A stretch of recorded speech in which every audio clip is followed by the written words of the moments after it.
Ça va faire plus d'1 an que je pratique Sahaja Yoga maintenant.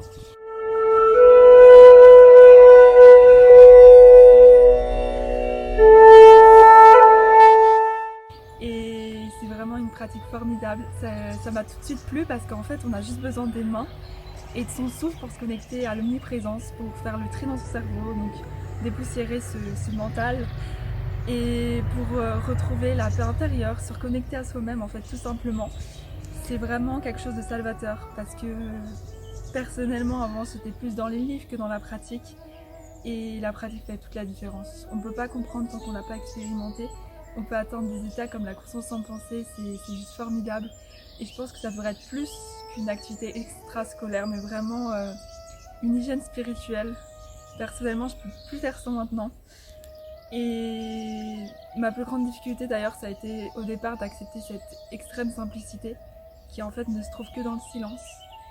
Dans le silence qui est finalement si évident une fois qu'on y est connecté et qui nous permet de nous reconnecter à la partie aimante de notre âme. Je sais pas quoi dire à part essayer.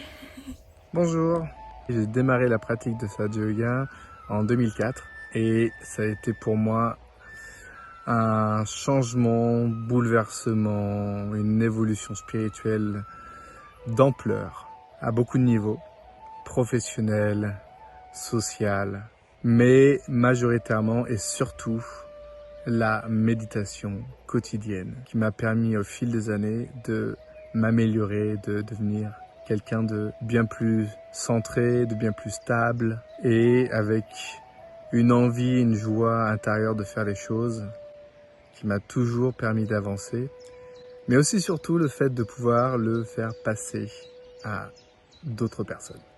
Permettre à quelqu'un d'expérimenter la paix intérieure.